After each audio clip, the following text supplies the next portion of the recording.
Okay,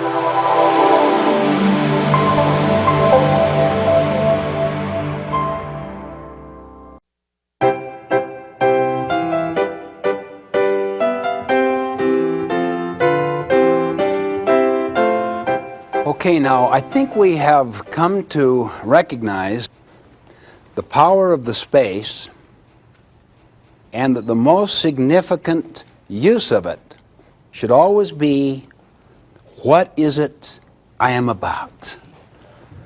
And what are the principles I want to operate my life on? Would you not agree? Because every other decision will be influenced by those decisions. I want to use a metaphor. If I can borrow your glasses, please. Can you see without them? Barely.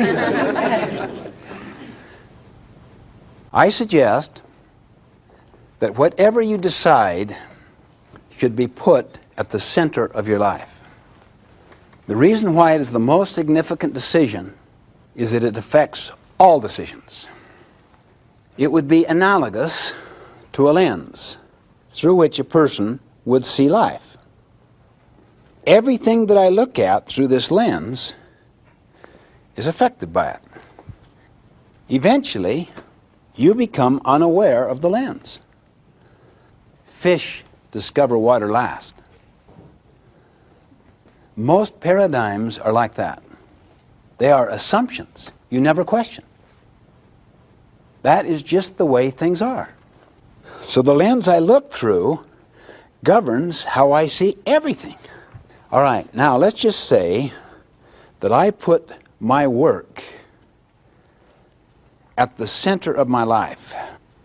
Everything is oriented around my work. All relationships, all pleasures, everything has to do with my work.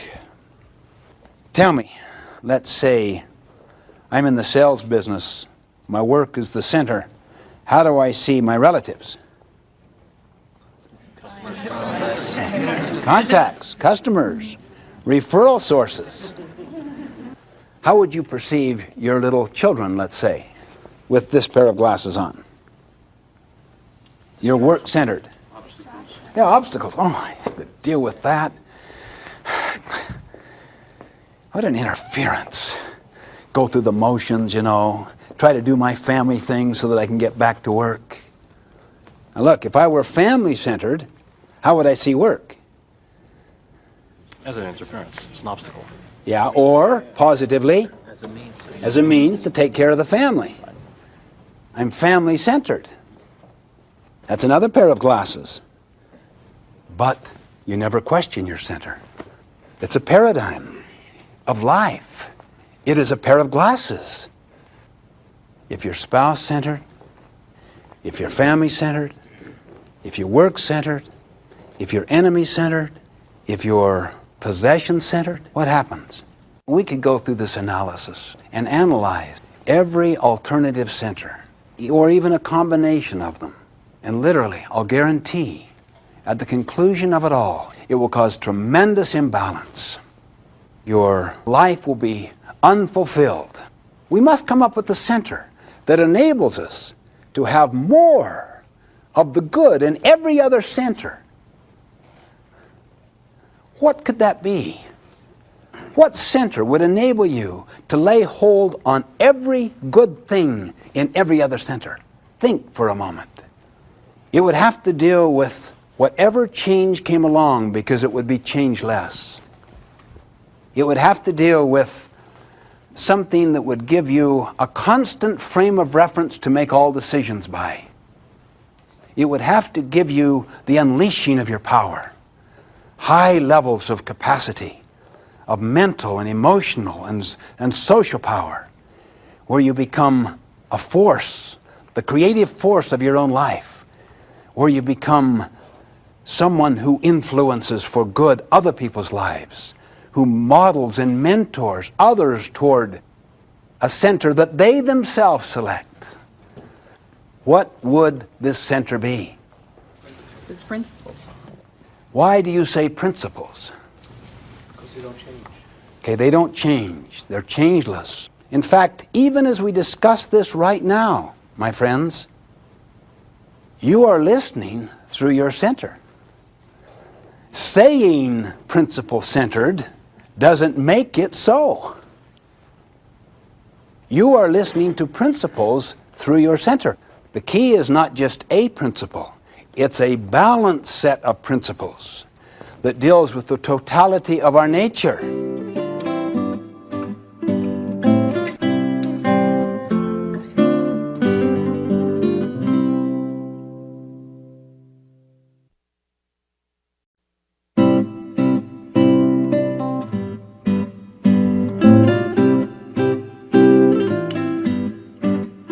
I suggest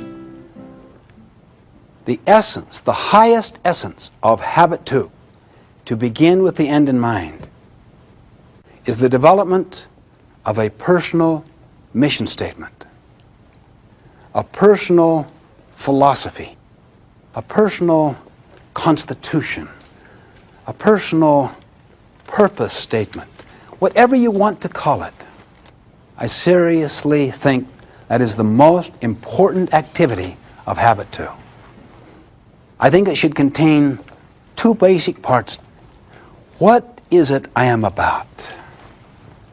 And how do I go about it? What are the principles upon which I operate? It should deal in both of those parts with the essence of who am I?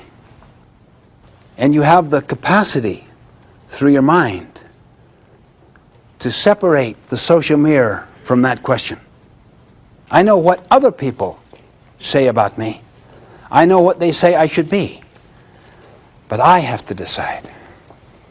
We lead three lives. Our public life. Here we are here. This is our public life. Our private life. When we go home, we can watch television, we can read. That's a private life.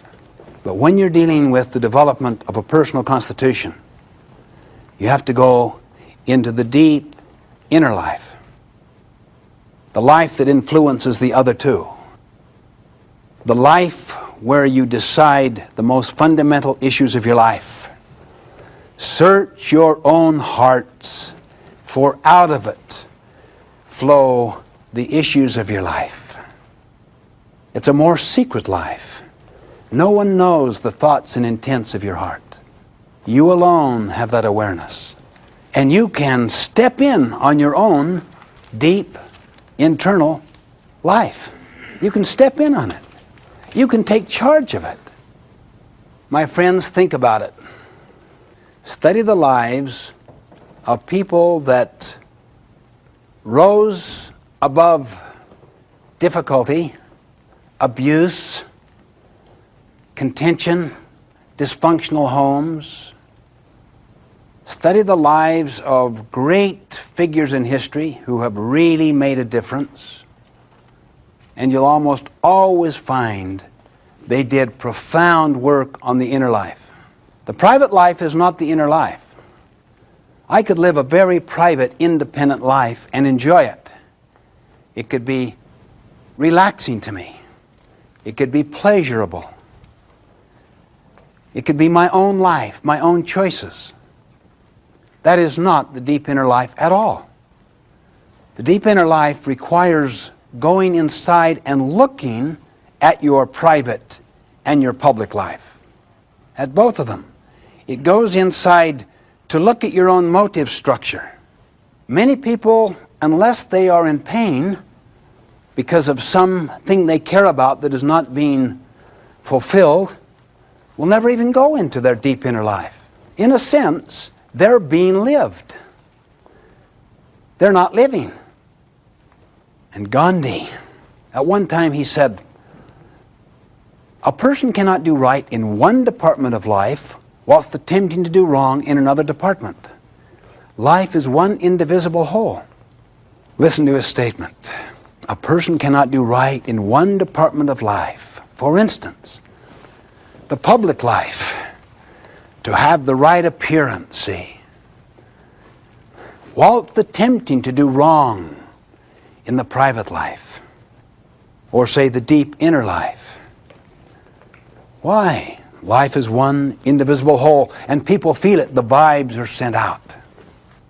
So, my friends, I suggest work on two things: vision and principles.